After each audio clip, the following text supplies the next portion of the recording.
дзе ў Там эфір? затрымка, но ўжо можаш казаць. Ну добра, всім прывітанне. Калі нас добра чутно, калі ласка, па традыцыі адзначце ў каментарах, ці добры гук. Нормально я сказаў? Нормально. Чакаем каментароў. Сябры, ну у нас зноўку адзін мікрафон на 3. Тое, што нас лучыць, незалежных блогераў, таму, калі ласка, падкажыце, што там з гукам.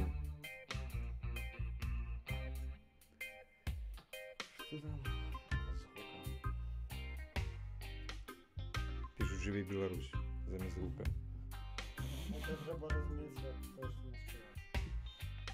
Ну а вот не факт. Так, Што так? гук якасны. Выдатна. Добра, сябры, на гэты момант нас прынамсі разам з намі 25 чалавек. Калі вось без непасрэдна нас 3, 22 чалавекі, гэта амаль утрая больш, чым учора было ў гарадку на гэтак званым праймеры з апазіцыі. Так што ўсіх віншую, мы ўжо перамаглі. Мы як 3 апазіцыі. Хто кажа, што мяне не чува? Не, цябе чуваць. Я кажу, мы як 3 апазіцыі, разумееце? Мы 3 разы лепей, чым апазіцыя. Карацей, вы зразумелі, за кім будучыня. Будучыня за намі, з вами. За людзьмі, якія перадаюць мікрафон вось так. І казаць трэба вось сюды. Добра, насамрэч, сябры, у нас ёсць невялічкі сцэнар, што б мы хацелі паспець у часе сённяшняга стрыму. Гэта выглядае дастаткова сур'ёзна, не так, як мы пачалі. І, напэўна, я адразу перадам зараз слова. Хлопцы, каму? Хто з вас там навіны збіраўся пачаць? Ну, давайте распачнем ад навінаў. А значыць, пачынаем з застаўкі навіны, потым будзе і чат, і ўсё, а пачнем з навінаў.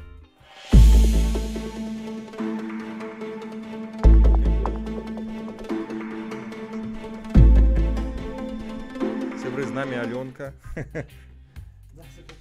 Добра, што па навінах? Ну што, тут бая адчыняем і глядзім навіны. Минздрав сообщил о первом вылеченном от коронавируса. Ну што ж, усіх віншуем з гэтым. Я, дарэчы, сёння навіны ўвогуле не чытаў. Што адбываецца? Сябры, калі ласка, вось хто сёння чытаў навіны, што самае важнае за дзень адбылося, калі ласка, пакідайце ў каментарах, падзяліцеся з намі, таксама будзем каментаваць, пакуль шукаем. Пра каранавірус хацеў троху пазанудстваваць зараз, таму што насамрэч я лічу, што гэтай тэме ў СМІ надаецца такая ўвага, якую яна ўвогуле не заслугоўвае. Па-першае, год 15-20 таму яшчэ мы проста не даведаліся б, да, што такая эпідэмія ідзе, таму што такія эпідэміі, ў прынцыпе, кожныя 9-10 год у свеце адбываецца, і гэта норма.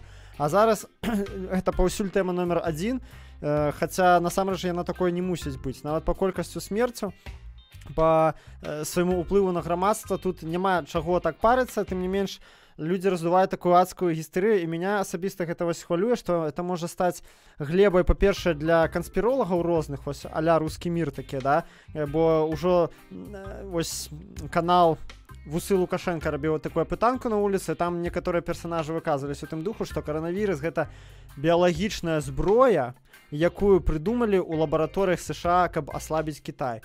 Да, я ўжо маўчу пра такія выпадкі ксенафобіі, расізму ў дачыненні да азіятаў. Таму, калі ласка, заклікаю ўсіх гледачоў нашых не схадзіць, не з'язджаць з глузду з гэтага каранавіруса, займацца сваімі надзённымі справамі, мыць рукі перад ежай і байкатаваць выбары. Валер, что-нибудь? Я так разумею, спонсор сённяшняга нашага выдання гэта шакалад Алёнка. Спадарства, пра нас у часе папярэдняга стрыму пра нас жартавалі, намекалі на гомасексуальнасць, вось у 3 хлопцаў там сабраліся. З намі Алёнка. Так што гендерная у нас разнастайнасць. Мы яшчэ павіншуем жанчын асобна. А давайте скончым тэму коронавіруса. калі ласка. Сканчай. Чаму я павінен сканчаць? Чым сканчаецца артыкул тут бай? Сведения из анкет передаются в поликлинике по месту жительства. То бок, усё гаспадарства будзе добра, не хвалюйцеся. Вось один іранец сёння ўжо ачуняў, больш не хворы на коронавірус. Мы зараз пераходзім да рубрыкі, якая будзе называцца чат, і гэта значыць, што мы будзем чытаць чат.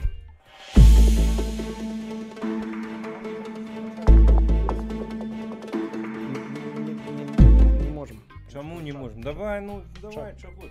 Гэта пытанне былі яшчэ да пачатку стрыма. Зараз гэта пытанне да Сцепана. Так. Сцепан гатовы? Так. Хацелася б, каб нехта сказаў, чым ягоная прапаганда лепшая за БТшную ці крамлёўскую. Чым твоя прапаганда лепшая за БТшную ці крамлёўскую? Я думаю, што ўсё ж таки лепшае. Па-першае, гэта не прапаганда вайны, гэта не прапаганда агрэсіі, гэта не прапаганда рускага свету, гэта прапаганда асветы, развіцця, прапаганда здаровага сэнсу, прапаганда дэмакратычных каштоўнасцяў, прапаганда таго ўзроўню жыцця, які мы бачым і на які ўсе хочам раўняцца. Я думаю, што гэта асноўнае адрозненне прапаганды крамлёўскай, прапаганды канала Нехта. Ну, калі гэта называць прапагандай, ну, тому што прапаганда як бы спорту, здаровага сэнсу, ўсё роўна яна ёсць, як бы. Вось. А калі называць прапагандай, ну, то так, прапаганда вось гэтай каштоўнасцяў, але мы ўсё ж таки пачытаем, можа, чат. Валер бліжэй за ўсіх да яго, давайте. Слухайте, ну, наконт чату тут пішуць вось пра Віцебску перамог Севярынец. Гэта, наколькі я разумею, другая сустрэча ў межах праймерыса абвешчанага часткай беларускай апазіцыі. І вось пішуць людзі, больш цікавая тэма выбараў. Мікола, ты хацеў пра выбары, я ведаю, паговорыць? З радасцю раскажу пра гэтую тэму. Дакладней, сваё бачанне таго, што нам трэба рабіць на выбары. Таму што расказваць пра выбары ў Беларусі, калі іх няма? Ну, я думаю, у нас тут сярод нашай аўдыторыі, колькі нас там зараз? З 50 чалавек няма ніводнага, які б лічыў, што ў Беларусі інстытут выбараў, ён выконвае сваю ролю, рэпрэзентуе грамадства ў органах улады. Таму у гэтым я вас пераконваць не буду. А ў чым я хацеў бы вас пераканаць, да, нашыя гледачы, гэта ў тым, што гэты раз грамадзянскай супольнасці і палітычнай апазіцыі трэба абраць новы шлях таго, як дзейнічаць на гэтых выбарах. Значыць, мы бачым, зараз можам абазначыць некалькі тэндэнцый такіх, як апазіцыя хоча дзейнічаць на выбарах. Значыць, частка гэта так званая канструктыўная апазіцыя. Яна кажа, мы будзем ісці туды, рэгістравацца з надзеяй на перамогу. Гэта ўсялякія вось гэтыя Дзмітрыевы, Канапацкія, карацей, ну, закамуфляваныя лукашысты. То бок гэта проста кандыдаты ад улады, якія адыгрываюць сваю ролю ў спектаклі. Аднак есть таксама і намінальная наша апазіцыя, пра якую нельга сказаць, што яна ўжо такая цалкам праўладная. Тым больш там у гэтай кампаніі зацісаўся Павел Севярынец, незразумела чаму. І яны кажуць, што не, мы будзем, вось правядзем праймерыс, мы высунем кандыдата, адзінага кандыдата ад апазіцыі. Што далей, мне асабіста не зусім зразумела. І трэцяе, як бы гэта Статкевіч і народная грамада, якія кажуць, вось займаюць пазіцыю, якая ўсё ж такі найбліжэйшая да мяне, да, они кажуць, што так, выбараў няма, і мы будзем толькі карыстаць гэтую палітызацыю грамадства, гэты весь працэс для рэгістрацыі кандыдатаў для агітацыі за плошчу. І калі пра першых, пра каго я сказал, увогуле няма сэнсу нешта там працягваць, то пра другіх і трэціх я скажу так, што я не бачу, я лічу, што ў выпадку, калі інстытут выбараў цалкам дэлегітымізаваны, калі зразумела, што выбараў няма і ўсё гэта, вся гэтая працэдура, гэта проста яшчэ адно дзеянне ўлады для таго, каб падмацаваць сябе, для таго, каб умацаваць панаванне гэтага рэжыму яшчэ на 5 год, прымаць у гэтым усім удзел, нават кажучы пры гэтым, што выбараў няма, узнікае пытанне тады, так, а навошта вы прымаеце удзел, калі выбараў няма? Ну, дзе, это што, шизофрэнія ці што? Дзе ваша паслядоўнасць? іграць усе гэтыя гульні, я ўжо маўчу пра гэтыя праймерсы, які ад пачатку цырк ператварыліся, іграць з шулерам за ягоным сталом, спадзяючыся на тое, што ты яго выйграеш. Гэта ўсё абсалютнае глупства, непаслядоўнасць і недальнабачнасць. І таксама мне не вельмі падабаецца стратэгія народнай грамады, якая кажа, што вот мы зараз гэта скарыстаем для таго, каб даць апошні бой рэжыму. Вось это будзе апошняя там акцыя. І ось гучаць увесь час адтуль такія словы, што калі мы не пераможам, то Беларусі ўвогуле не будзе. Вось альбо мы перамагаем у 2020 году рэжым, выводзім на плошчу, і все менты і чыноўнікі адразу падымаюць лапкі кверху і здаюцца, кажуць, все, мы здаемся перад вами, таму што і все, Статкевіч будзе прэзідэнтам. Альбо не, альбо ўсё, Беларусі не будзе, нас інтэгруюць, нас там разлупяць і гэтак далей. І мне падаецца, все гэтыя, абодве гэтыя пазіцыі, яны цалкам дэструктыўныя. Першае таму, што яна, як я ўжо сказал, легітымізуе рэжым і заклікае людзей удзельнічаць у заведамым падмане. А другая таму, што гэта нейкі такі апакаліптычны дыскурс, да, які кажа, што вось нібыта вось апошні час X, да, гадзіна X, і пасля яе канец гісторыі. Ну, выбачайце, тыя, хто ў апазіцыі хаця б больш за 5 год, колькі раз мы ўжо гэта чулі. І пра гэту апошнюю акцыю, і што дадзім апошні бой, і што рэжыму засталося зусім недоўга. Гэта глупства. Давайце разумець, што нам трэба, нам, як грамадзянскай супольнасці, прыхільнікам перамен, трэба граць у доўгую. Незалежна ад таго, чым скончацца выбары, чым яны не скончацца, мы мусім мець стратэгію, хаця бы прыблізную таго, як мы з гэтым рэжымам будзем змагацца, як мы его аслабляць, і як мы ў перспектыве можам яго перамагчы.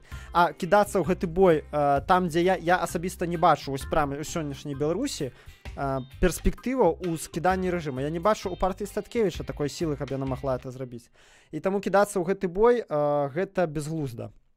І апошняе, што я не таму, што у прынцыпе нельга пратэставаць. Не, я за плошчу, я за пратэсты, я за Майдан. Але я кажу, па-перша, што гэта мусіць быць падрыхтавана, па-другое, гэта мусіць быць абгрунтаванае нейкае дзеянне, падмацаванае рэальнымі сацыяльна-палітычнымі абставінамі. Зараз абставін такіх няма, якія былі, напрыклад, у 17-м годзе.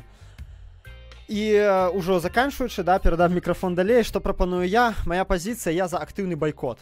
То бок я лічу, што мы мусім, па-першае, працягваць дэлегітымізацыю інстытута выбараў, які ў Беларусі ў прынцыпе не працуе. Мы мусім даводзіць да ўсіх людзей, што гэта сістэма, якая не патрэбная, і ў Беларусі яна не выконвае сваіх функцый, яна толькі выконвае функцыю мацавання рэжыму. Па-другое, мы мусім падтрымаць людзей на індывідуальным узроўні, якія бунтуюць супраць таго, каб быць загнанымі на гэтыя выбары. Бо мы ведаем, што вялізная колькасць людзей, яны туды ідуць супраць сваёй волі. Гэта студэнты, гэта бюджэтнікі шматлікія, гэта вайскоўцы, міліцыянеры і ўсе астатнія людзі, іх прымушаюць. Степан збег. Іх прымушаюць туды ісці. І для кожнага асобнага чалавека не паход на гэтыя выбары, асабліва для студэнтаў, гэта акт асабістай смеласці, гэта яго персанальны майдан. І калі мы прывучым людзей бунтаваць супраць несправядлівасці, супраць прымусу вось на гэтым індывідуальным уровні, гэта і будзе самы важны, самы галоўны задзел для плошчы. А калі на байкот, шляхам байкоту на выбары не прыйдуць пераважная большасць выбарцаў, гэта вельмі балюча ударыць па рэжыму. Рэжым баіцца байкота найбольш, хаця б таму, што яны ўвялі адміністратыўную адказнасць за заклікі да байкоту выбараў. Вы не задумаліся, чаму? Чаму не ўвялі адміністратыўную адказнасць за тое, што галасуеш за Статкевіча? Ну не ўвялі ж, правильно? Таму што гэтага яны не баяцца за кого-то прагалосаваць. Гэта можна падтасаваць. Адміністратыўную адказнасць за заклікі да байкоту не ўвялі, і яны гэтага баяцца найбольш. Таму я заклікаю ўсіх да байкоту выбараў, да таго, каб вы ў сваіх групах, у сваіх працоўных калектывах, са сваімі аднагрупнікамі, студэнтамі аб'ядноўваліся і разам згуртавана адмаўляліся удзельнічаць у выбарах. Хто б на вас не ціснуў, старасты, там каменданты інтэрнатаў, БРСМаўцы, яшчэ нехта. Гэта мусіць быць ваш пратэст, і ён не меней важны, чым любыя выхады на плошчу. Гэта будзе ваш асабісты цвік у труну рэжыму. Вось такая моя стратэгія, да чаго я заклікаю ўсіх. Гэта калі так вельмі коротка, калі камусь цікава больш падрабязна, як я буду разганяць пра гэтую тэму і да чаго канкрэтна заклікаць, падпісвайцеся на канал мой, паглядзіце спасылку ў апісанні. Ну а зараз перадаю слова Валеру. Дзякуй. Ну на агул, канешне, цяжкавата казаць будаваць размову, а можа і не варта будаваць як нейкую дыскусію, бо ўсё-таки мы сабраліся тут як у тым ліку як адзінадумцы. Я хацеў яшчэ раз правесці лагічны ланцужок. Справядлівае пытанне да апазіцыі, якая заклікае да выбараў.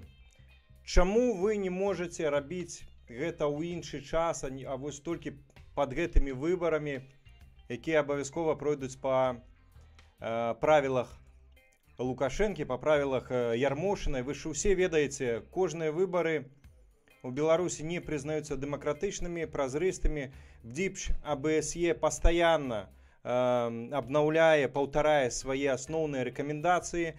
Кожный раз офіцыйныя ўлады Беларусі ігнаруюць, то бок тыя правілы, па якіх гулялі раней, тыя правілы і застаюцца. Апозіцыя кажа, што у астатні час глуха, і тут такая сітуацыя. Я зараз пропущу Степу і далей расскажу. Так, каб переключили урэшце на Валеру, а то рассказывая Валера, а показывая мяне. Невелічкая заміночка. Дык вось, апозіцыя кажа, што нам цяжка працаваць у час паміж выбарамі, таму што насельніцтва апатычнае, беларусам нічога не трэба, і вось нейкая актывізацыя, палітызацыя адбываецца непасрэдна пад выбарамі, і таму як бы мы вось спрабуем там данесці нейкую чарговую праўду і так далей. Але паслухайце, ці шмат вы чулі пра выбары ад кагосьці яшчэ, акрамя апозіцыянераў? Я перакананы, што в прынцыпе вы не чулі. Ну, можа, раз ці два дзесьці Лукашенко сказаў, і ўсё. Пра выбары улады традыцыйна маўчаць, і грамадства само па сабе не палітызуецца. Палітызуецца з-за таго, што вось апозіцыя дзесьці штосьці пачынае гаварыць. І таму лагічна думаць, што калі б вы пачалі сваю працу з насельніцтвам, з выбарцамі не за 2, не за 3 месяцы да выбараў, а цягам 5 гадоў паміж выбарамі, то і палітызацыя за гэтыя 5 гадоў, она таксама была бы куды больше. Это першае. Па-другое, я асабіста лічу абсалютна зашкварным удзельнічаць, ну, мала таго, што удзельнічаць у тым, чаго няма, але і удзельнічаць у якіх-колечы выбарах без жадання перамагчы.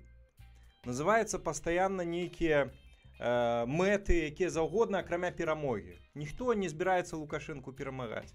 Хтосьці хоча папулярызаваць сваю партыю, хтосьці зноўку ж хоча штосьці нагадаць і данесці нешта важнае беларусам, хаця, ну вось, зусім недавно былі парламенцкія выбары, што вы важнага не паспелі там данесці.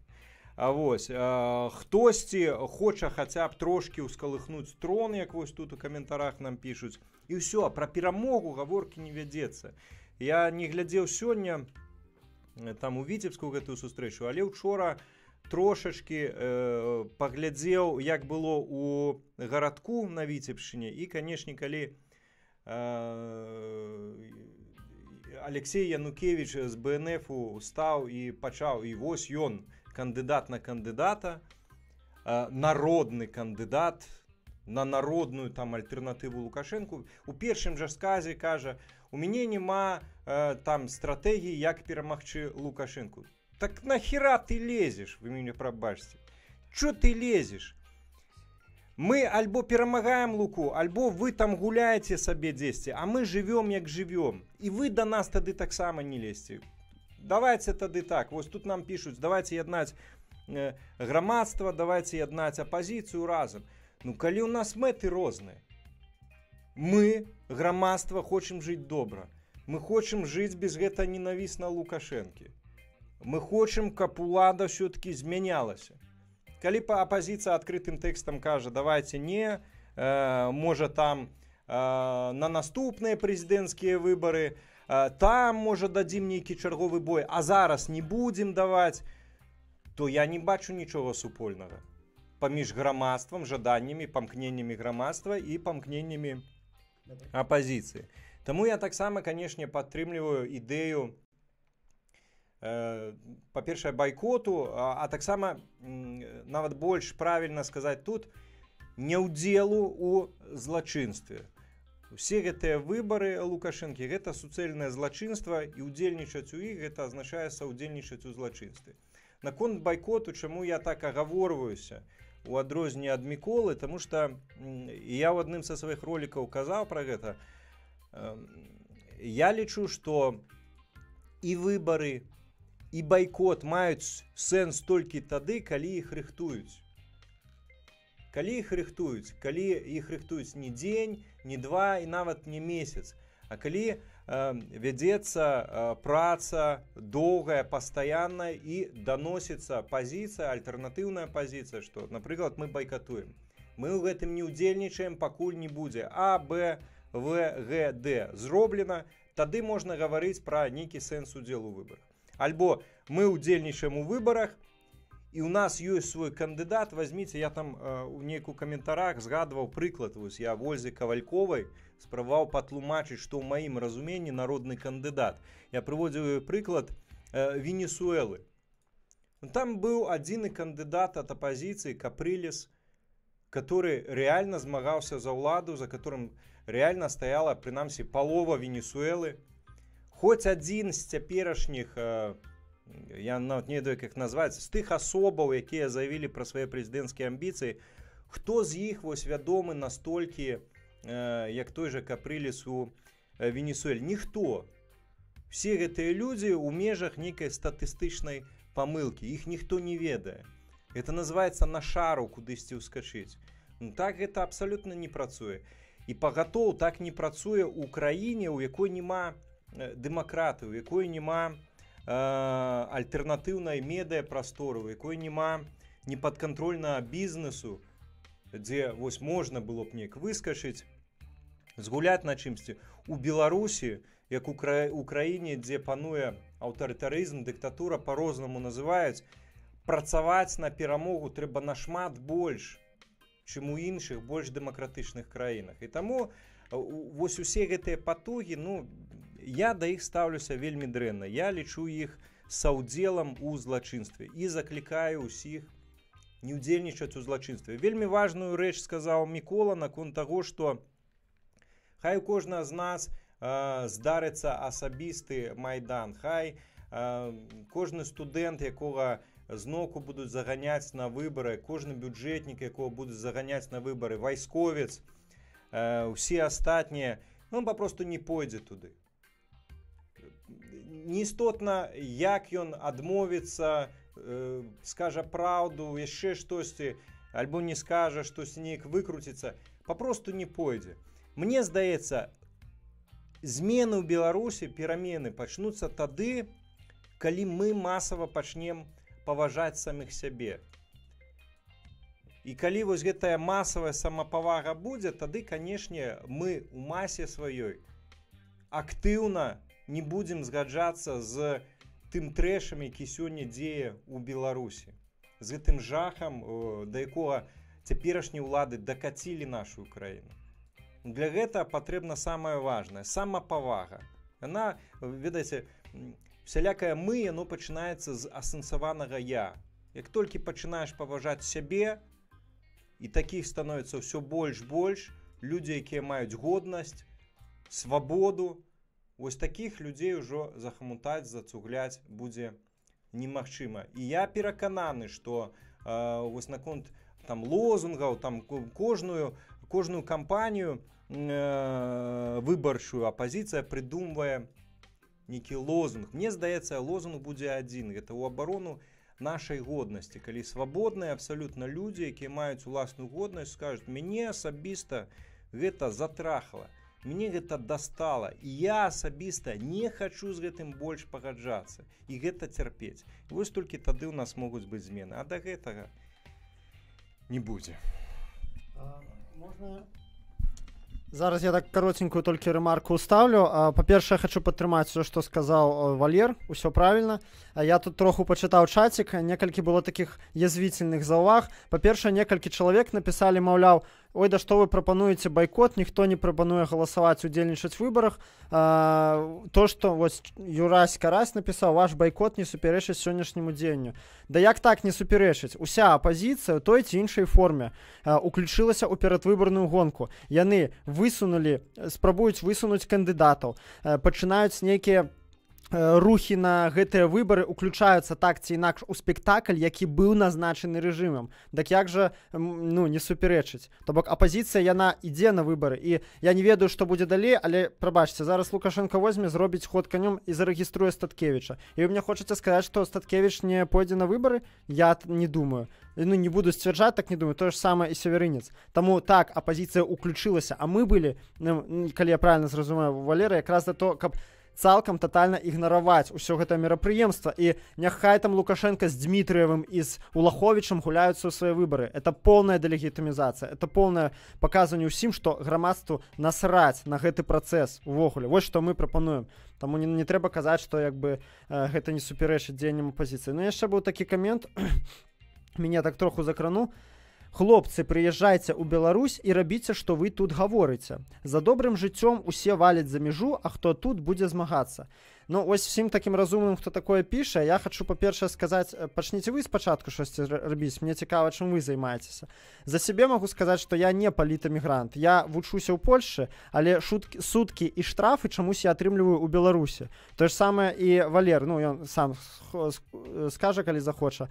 Ён не з'яўляецца нейкім там палітэмігрантам, які жыве справамі Польшчы. А што датычна Сцяпана, то я нават не буду браць, так зараз паслужу такім яго апалагетам троху, я не буду браць нават пытанне пасадзіць, не пасадзіць пры вяртанні, але вы сур'ёз думаеце, што нехце дадуць займацца тым, чым он займаецца у Беларусі? Да ніколі ў жыцці, нават не бяручы пасадкі, проста абрубяць яму ўсю тую медыйную працу на тыя сотні тысяч чалавек, якую ён робіць. І вы, тыя, хто зараз кажа, прыязджайце ў Беларусь, вы першыя ад гэтага пацерпіце, што вам не будзе што чытаць, не будзе праз каго распаўсюджваць свае звесткі, сваю інфармацыю, што калі вас рэпрэсуюць, не будуць каму пра вас пісаць. Дакладней будзе, але не ў такой ступені. Разумееце, таму хай кожны робіць чалавек асабісты выбар. Я лічу, што у нашым выпадку, толькі увогуле нельга казаць, што мы там пазвалівалі ў Польшчу, і няхай кожны робіць сам свой асабісты выбар, нават калі чалавек зваліў, але хоць нешта робіць для Беларусі, хай нават данаты кідае, там гэтым стрымерам. Гэта ўжо ён малайчына. Ён ужо робіць тое, што не робіць 99% насельніцтва. Таму гэтыя папрокі вельмі несправядлівыя з вашага боку. Я таксама дадам, это каментар ад Валентинкі. Я абсолютно згодны з Міколам. Першае, канешне, гэта не першы раз. Я асабіста чую падобнае. Я заўсёды ў адказ перапытваю, а што канкрэтна зрабілі вы, што, на вашу думку, вам дае маральнае права папракаць іншых. Часам пішуць, мы тут змагаемся ў Беларусі, вы там пазвальвалі. Што канкрэтна сёння вы назмагалі? А ўчора? А пазаўчора? Вось, мне, напрыклад, вельмі цікава. І заўважце, я стараюся ветліва адказаць. Я не маю ніякіх прэтэнзій абсалютна. Таксама, як я не маю асабістых закідаў да тых, хто там нічого не робіць. Это першае. Па-другое, глядзіце, тыя, каго называюць, што пазвальвалі за мяжу,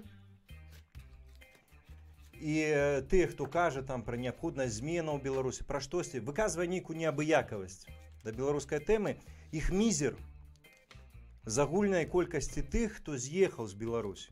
З'ехаў, пазвальваў, эміграваў, як заўгодна назавіце, але тыя, хто зараз жыве не ў Беларусі, а за мяжою. Чаму у вас прэтэнзіі не да гэтых сотняў тысячаў, которые крыж паставілі на Беларусі, ўсё, іх няма. А да тых нешматлікіх, папросту дзясяткаў альбо сотняў чалавек, якія таксама маглі б паставіць крыж і жыць у тым замежжы, пра якое з Беларусі здаецца вось такім салодкім, там все класна. Гэтыя ж людзі чамусьці не кінулі беларускую тэму. Задумайцеся над гэтым, калі ласка, і задумайцеся над тым, чаму вы менавіта ім выказваеце свае прэтэнзіі, а не тым, каму, в прынцыпе, пляваць. Акрамя таго, Мне цікава асабіста, як даўно вы выказвалі падобныя папрокі ў тым, што там вот ніхто нічого не робіць, папросту на вуліцах у Беларусі. Так. У суседа па лесвічнай пляцоўцы, чаму не спыталі пра гэта? У аўтобусе, па дарозе на працу альбо у навучальную установу. Чаму вы ў іх не спыталі, чаму гэтыя людзі нічога не робяць? Чаму вы папрокі адсылаеце да тых, кому тэма Беларусі баліць, і которые з розных, паверце, з розных прычынаў знаходзяцца па-за мяжою. Ну, глядзіце, я магу за сябе адказаць. Быў бы я зараз у Беларусі, не працаваў бы на Белсаце, на агул, напрыклад, Белсат бы не існаваў. Ну, што лепей было бы Беларусі? Беларускай Беларусі, дэмакратычнай Беларусі, той Беларусі, пра якую мы ўсе марым. Няўжо было б лепей? Не было б лепей. Разумееце? І таму мне здаецца, што самае важнае, асабіста я да чаго заклікаю.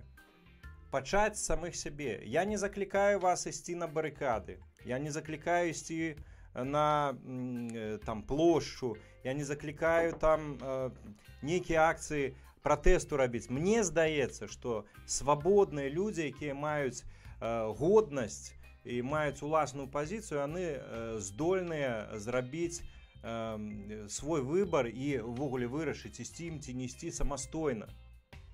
Мне адзінае, што залежыць, як чалавеку, якому неабыякавая Беларусь, мне залежыць на тым, каб у маёй Беларусі было якраз як мага больш людзей, якім неабыякава, людзей свабодных, не рабоў, і таксама, каб было больш людзей па-за межамі Беларусі, якім тэма Беларусі неабыякавая. Паверце, як паказаў нават прыклад Украіны, тыя украінцы, якія з'ехалі за мяжу і якім ўсё роўна тэма Украіны была неабыякавая, яны вельмі шмат дапамаглі. Вось у крытычныя, асабліва 2014-15 гады, яны вельмі шмат дапамаглі.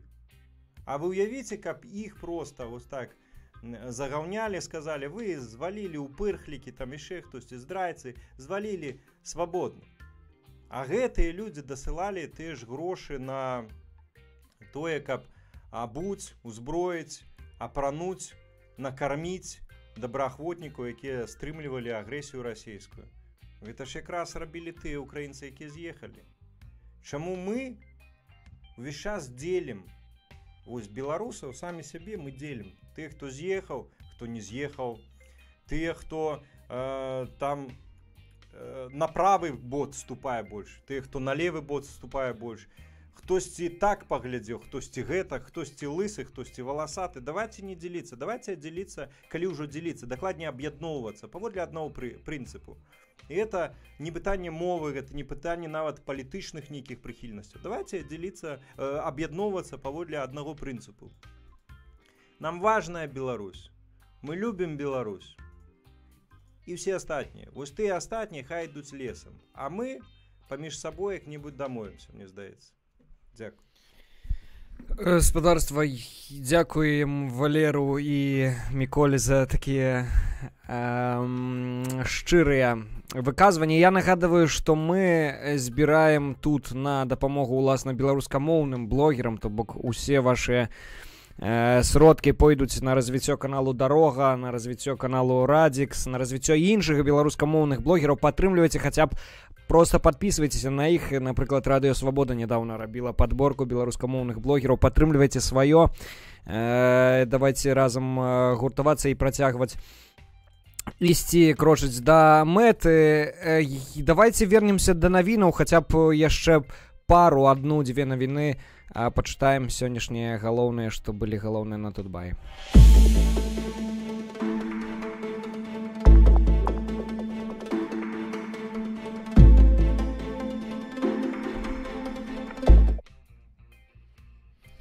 Вопрос не терпит отлагательств. Лукашенко о поступивших предложениях по поставкам и переработке нефти. Новина выкликала довольно широкое обмеркование, мяркуючы по 304 комментарам. Шукаем нафту, ці атрымаецца знайсці. Я могу про нафту сказать. Почекайте, я про нафту один момент хочу сказать. А вас не здзіўляе узровень шуму якраз Лукашэнкі, таго, як ён не занепакоены дзяржаўнай вось гэтай машыны вакол якраз паставак нафты. І наколькі гэта суадносіцца з рэальнай вагой ад нафты ў беларускім бюджэце. Ну там жа мізер, там гаворка ідзе там пра мільярд ці 2 мільярды агулам, улічваючы, што ў нас агулам за год 39 мільярдаў, ну гэта мізер. Нават калі штосьці здарыцца, і мы аніяк з расейцамі там не дамовімся, альбо будзем набываць паводле іх нейкіх там паводле іх умоваў, гэта не катастрафічная сума, зразумееце. Але, як паказвае зноўку ж і украінская гісторыя, в прынцыпе, гэта асноўная крыніца, адкуль можна дзяржаве красці грошы. Вы ж ведаеце, што вось гэтыя 6,3, здаецца, мільёна тонаў, якія Расія нам пастаўляла ільготныя, а ўсе астатнія там па вышэйшай цане, яны былі нібыта для ўнутранага спажывання. Дык вось унутранаму спажыўцу, то бок нам з вами, Лукашенко прадаваў гэтыя 6,3 ці 7 мільёнаў тонаў нафты па цане вышэйшай за всесветную. А розніцу, па сутнасці, вот, адкуль у нас з'яўляюцца розныя прэзідэнцкія фонды, адкуль у нас з'яўляюцца вось гэтыя ўсе залатыя унітазы і гэтак далей. Вы ніколі не задумваліся над гэтым? Вось мне асабіста здаецца, калі ёсць хтосьці там з эканамістаў, папраўце, альбо прынамсі можна пра гэта пагугліць, пацікавіцца. Мне здаецца, што калі б мы перасталі круціць гэтую тэму, што вось без расійскай таннай нафты мы загнёмся, мы б спакойна пражылі далей. Трошкі перафарматавалі бы, нейкі час там было б крыху горш. Адзіная розніца, Лукашенко і яго набліжаныя колы не мелі б больш такой крыніцы, каб класці сабе неўлічныя грошы ў кішэню. Вот, разумееце, гэта што наконт нафты. А мы тут, вся краіна сядзіць там, будзе з Азербайджана штосьці больш за 2 танкера, не будзе, што там з Нарвегіі і так далей. Хлопцы, 1,2 мільярды і 39 мільярдаў. Ну, все-таки ёсць розніца. Это ладно, каб это у нас было там пытанне там 20 мільярдаў. Ну, такого ж нема. Ну, а что я скажу? Ну, что я скажу? Я скажу, что... Дякую Валеру за гэтае выказванне. У нас былі запланаваныя сёння рубрычкі розныя, але з розных прычынаў яны ізноў-такі саскочылі. Напрыклад, цудоўная рубрика «Звонок другу». Звонок другу чамусьці адпаў. Вось. Ну, таму мы не будзем званіць другу, мы будзем проста сядзець і размаўляць і гутарыць з людзьмі. Задавайце вашыя пытанні, калі ёсць пра што пытацца. А зараз я прапаную рубрыку «Не» у дужачках «Залежныя», якая палягае на тым, што трэба выбраць, які сродак масавай інфармацыі напісаў пра тую ці іншую навіну, дзяржаўны ці незалежны, не ў дужачках. Вось. Ну і пачнем гуляць разам з вами. Сёння ў нас падборка Белта і наша Ніва. Даволі падобныя рэсурсы, хоць і на першы погляд на розных мовах. А таму мы, каб было цяжэй, мы ўсё будзем на адной мове, на беларускай мове зачытваць. А вы, і вы таксама, калі ласка, кажыце, гэта наша Ніва ці гэта Белта. Першая навіна выглядае наступным чынам. Гуляць на раялі небяспечна? Знак пытання. Гагарына з сынам перад выступам у Крамлі надзелі маскі. Валер, можа, ёсць здагадкі? Божа, мы ўжо з Сцепанам гулялі ў гэтую гульню, і у мяне зламаўся мозг, я рэальна здаўся. Я не адрозніваю, калі на адной мове ці перакласці ўсё ў расейскую, ці ўсё перакласці ў беларускую. ну, вельмі падобныя. Таму я буду пальцам у неба тыскаць, гэта, ну, наша ніва хай будзе. А вось і няправільна гэта дзяржаўнае агенцтва Белта. Радзік, калі ласка, пракаментуйце, чаму дзяржаўнае беларускае тэлеграфнае агенцтва турбуюць вось навіны ў Крамлі, там Гагарына надзелі маскі, каскі. Ну, таму што у нас наши дзяржаўныя СМІ, яны жывуць дагэтуль у каланіяльным свеце, то бок яны не усведамляюць Беларусь некай асобнай краінай, са сваёй асобнай павесткай дня, са сваёй культурай. Ну, не будуць жа напісаць там пра Крамбамбулю, пра Вольскага, пра тое, што зрабілі сёння блогеры, а это тое, чым сапраўды жыве беларускае грамадства сёння, да, прынамсі яго актыўная частка.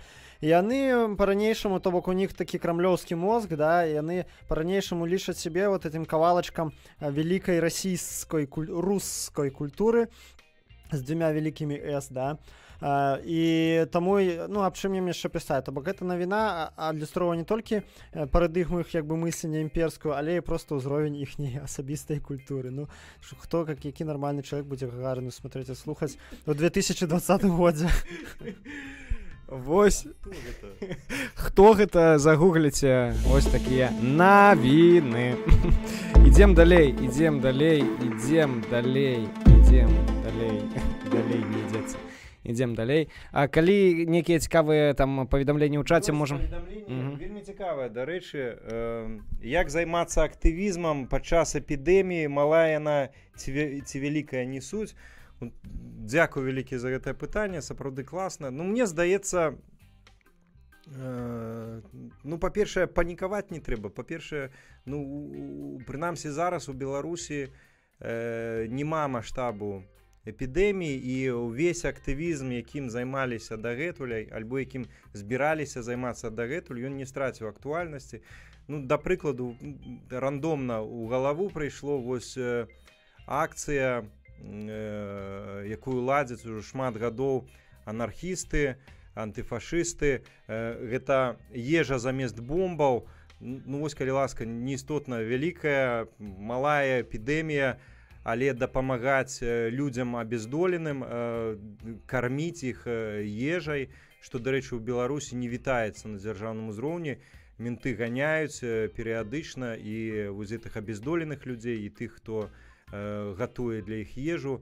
Дык вось гэта варта рабіць ўсё адно. Тое ж самае варта наведваць, напрыклад, сацыяльныя прытулкі, дапытвацца, што там трэба, збіраць нейкія грошы на дапамогу хворым дзеткам, калі у нас дзяржава мае там на прыбіральні за $1 000 000, пры гэтым не мае грошы на ратаванне жыццяў, хаця б дзетак.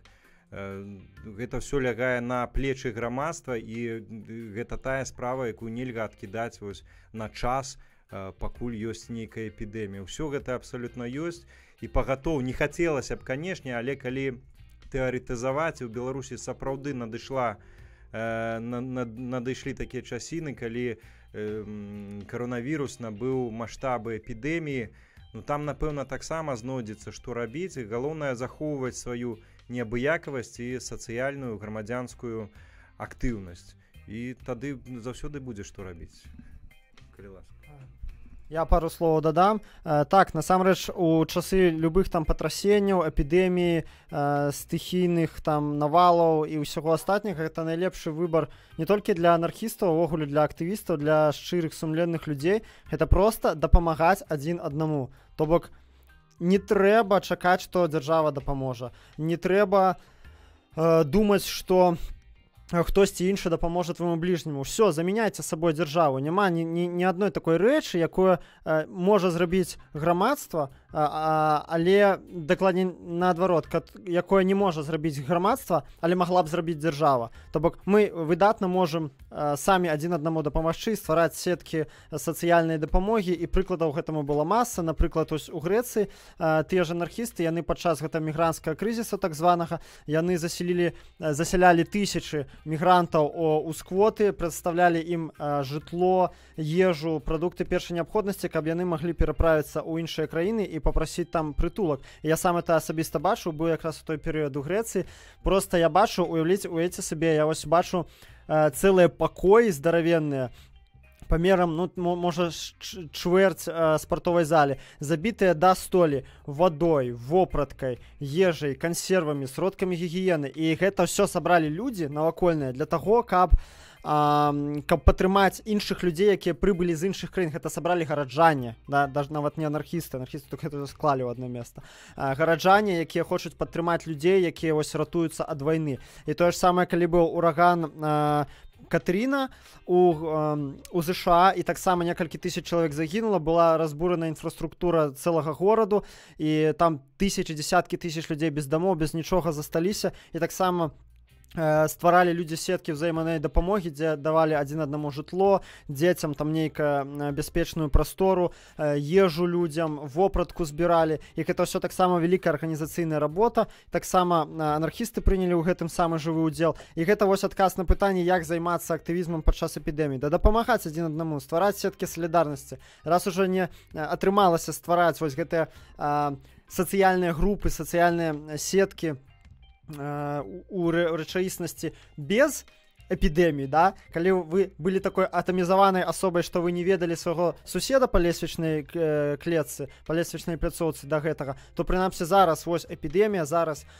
надзвычайнае становішча, пазнаёмцеся са сваім, згуртуйцеся з кімсьці, пазнаёмцеся, займіцеся чымсьці разам, дапамагайце адзін аднаму, карацей, пераадольвайце гэтую атамізацыю, якую навязала дзяржава, і стварайце такія сацыяльныя інстытуты, якія дапамогуць вам у далейшым жыць, і вам, і вашым блізкім людзям. Дзякуй, Мікола, і дзякуем вам, што пішаце паведамленні, і мы, вядома ж, на іх реагуем. Давайте працягнем гуляць у гульню «Незалежныя». Так называется гульня «Незалежныя». Таму што невядома, хто залежны, ад каго залежны, ці ўвогуле сапраўды незалежны. Наступная навіна гучыць так.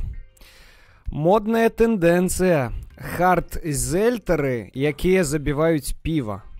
А што это за модная тэндэнцыя? Вось ты сочыш за модай? Ну, па-першае, цікава, у нас тут у чаціку аб'явіўся фанат нашай Нівы, аказваецца, які нас папракае за тое, што мы з іх сцябемся. І што цікава, гэта той самы чалавек, які выступаў супраць байкоту выбараў. Супадзенне? Не думаю. А што ён піша? Ён піша, што з чаго вы учапіліся за нашу Ніву, чым яна вам дрэнная. Гэта цікавая навіна. Ну, не ведаю, пасля справы Чудзінцова задаваць гэтае пытанне, мне падаецца, не камільфо. Нашу Ніву нават адкрываць старонку яе ў браўзеры, гэта зашквар, ужо пачынае так троху смярдзець ад манітора, калі адкрываеш. А тут вы ўжо пытаеце, чым нам дрэнная. Наконт загалоўка, ну гэта ўжо, прабачце, стопудовая, наверное. Ну, стопудова, не веру, што гэта белта, потому что, а я вам скажу, як я вылічыў, які у меня хада думак была. Справа тым, што на белта, конечно, і там сядзяць прыкладна аднолькавыя людзі. Аднак тыя, што на нашай Ніве, яны, ведаеце, больш такія модныя, моладзевыя, да, яны, прынамсі, могуць прачытаць слова хард-зельцары, да, ці як? Хард-зельтары. А на белце, я думаю, яны, ну, максимум першыя 4 літары прачыталі бы хард, і все, і далей яны б не здолелі. Это надто складаная задача. Ну што, адгадаў? Сапраўды, гэта наша Ніва. І што такое хард-зельтары? Алёнка, спонсор сённяшняга выдання, атрымлівае спадар Мікола тое, што засталося там. А што такое хард-зельтары, вы можете прачытаць на нашай Ніве. Калі казаць груба, то зельтер гэта проста газаваная вада. Назву такое яна атрымала ад рэгіёну ў Германіі. Карцей, вось гэта вы прачытаеце. А тут Віталь піша ў каментарах, што мы гэта ўжо гадоў 15 таму прайшлі. Прычым 2 разы напісаў. Карцей, навіна безумоўна цікавая, і калі ёсць што дадаць, дадавай. Я дадам, я не па гэтых незнаёмых для мяне словах. Я хотел отказать, там параллельно читал там Валентинка и Юрась Карась у комментариях. Послухайте, мы зараз попросту размаўляем усе, ну вось, сяброўскім таким колам. У нас нема ніякіх да вас асабістых прэтэнзій, таму калі дзесьці хтосьці штосьці сказаў, не крыўдуйце, таксама як і мы на вас не крыўдуем абсалютна. Я крыўдую. Ну, это калі ласка. вось Юрасю я, напрыклад, хацеў бы падзякаваць это наконт таго, што ну сапраўды мы не палітыкі. Слухайце, можа быць журналісты, але не палітыкі, ну окей, мы палітыкай не займаемся, і каб былі змены ў Беларусі, зусім не абавязкова займацца палітыкай. Самае першае гэта быць добрым сумленным чалавекам. Ведаеце, недавно, дарэчы, не памятаю чый, прачытаў каментар вось наконт таго, што як у Беларусі ёсць такі выраз там, а што ты там можаш у палітыцы, ты там ці маеш ты досвед там, а вось тут людзі столькі гадоў займаюцца палітыкай, і якія вынікі? Вынікаў няма. Мне здаецца, што калі проста у нас была стаўка на сумленных, шчырых людзей, якія былі б профі кожную там у сваёй справе, то змены у нас былі б куды хутчэйшыя і больш якасныя, таму ну так, мы не палітыкі, канешне. Можна крыху паправлю Валера. Я ўсё ж такі лічу, што мы троху не згодзін з ім, але гэта, я думаю, хутчэй больш у панятках, чым у сутнасці. Не, мы ўсё ж такі палітыкай займаемся, і нават робячы гэты стрым, мы робім палітычнае дзеянне. Абмяркоўваючы палітыку перад 51 чалавекам, мы займаемся палітыкай. І ў гэтым плане абсалютна аднолькава робіць і нехта, і Валер, і я. А калі вы, сябры, думаеце, што палітыка, займацца палітыкай, гэта значыць абавязкова змагацца за ўладу, то гэта не так. Палітыка, я вам скажу, займацца палітыкай, гэта значыцца рабіць хоць штосьці датычнае ўлады. Я, напрыклад, змагаюсь за дэцэнтралізацыю ўлады. Я змагаюсь за тое, каб надаць як больш улады людзям, як перадаць уладу органам самакіравання, каб перадаць эканамічную уладу народу і ягоным органам прамой дэмакратыі. І гэта таксама палітыка. Я не хачу стаць прэзідэнтам, і ніхто з нас, па-моему, тут да улады не рвецца, не хоча стаць там парламентар. Да, но я баюся, бо год праз 5 невядома, што будзе. Будзе яшчэ он Сцепан балатавацца ў прэзідэнты. Вось. Але тым не менш, прашу не блытаць гэтыя две рэчы, да? Займацца палітыкай і рвацца да ўлады, гэта две зусім розныя рэчы. Таму кожны з вас, калі вы нават адмовіцеся пайсці на выбары, калі вы скажаце свайму там куратару ў групе ці старасці, ці іншаму куратару, да, што вы не пойдзеце на выбары, і гэта ваше усвядомленае дзеянне. Вы зрабілі тым самым палітычнае дзеянне. Таму не думайце, што мы не палітыкі. Можа, мы і не палітыкі, але мы займаемся палітыкай. Вось так скажу. Слухайце, яшчэ вось хацеў пытанне, якое было зададзена ў каментарах загадзя у анонсе гэта стрыму ад Фрейзера Алена, якая была бы Беларусь, каб не было Лукашэнкі. Ну гэта пытанне з раздзелу фантазіяў. Я вам адразу адкажу, што Беларусь калісьці была без Лукашэнкі, і Беларусь будзе без Лукашэнкі. Якой яна была, гэта ўжо можна папросту фантазіяваць, у кожна там свой можа быць сцэнар, але спадарства, у нас ёсць цудоўны шанец сфармаваць гэтую Беларусь без Лукашэнкі, зрабіць тое, чаго не было зроблена вось тады, калі ён дарваўся да ўлады. І мне здаецца, не так і шмат яму засталося ва ўладзе, і пагатоў не варта марнаваць час. Мяне ў каментарах да маіх відэа, я ўсё збіраўся зрабіць асобны ролик, можа зраблю, але я ўвесь час у каментарах адказваў на пытанне, дык а што рабіць? І я заўсёды паўтараў: самаразвівацца, самарэалізоўвацца, ну і не саўдзельнічаць у злачынствах гэтага рэжыму. Самаразвівацца і самарэалізоўвацца важна не толькі для таго, каб Беларусь змянілася, але важна і найперш важна для таго, каб вам не было шкада свайго жыцця, гэтых гадоў, якія б вы пазней назвалі змарнаванымі. Калі зараз дыктатура пазбаўляе нас шмат якіх магчымасцяў. У нас ёсць магчымасці іншыя. Да прыкладу, ніхто не замінае нам вучыць інгліш. Ніхто не замінае. Ніхто не замінае нам спрабаваць сябе ў нейкіх іншых спецыялізацыях, хаця б трошачкі. Я журналіст, з 15 гадоў, мне зараз 38, 23 гады я журналіст. Аднойчы ўначы я сеў, адкрыў YouTube і пачаў вучыць флэш-анімацыю. Вынік вы бачыце у тым ліку у мяне на канале. І гэта можа зрабіць кожны. Вось калі я задумваў ролик, который я хацеў зрабіць з адказам на гэтае пытанне, я хацеў яго пачаць з таго, што у мяне няма парады, што рабіць. Вось гэтыя парады я руку на сэрца не магу даць. Памятаеце тую жанчыну, якая 70 рублёў атрымлівае заробак. Вось ёй бы я такіх парадаў вучыць інгліш там, я б не даваў. Мне б сумленне не дазволіла. У чалавека 4 дзяцей і 1 рубель у кішэні, там пусты халадзільнік і так далей, а тут буду я сядзець з пузам у Варшаве і ёй казаць вучы інгліш. Гэта непрыгожа прынамсі. Але для яе і для іншых людзей, у якіх зараз куды цяжэйшае жыццё, што яны не могуць дазволіць сабе такую раскошу, каб адкласці на дзённае сваё выжыванне і спрабаваць думаць пра будучыню. Для гэткіх людзей у мяне таксама ёсць парада.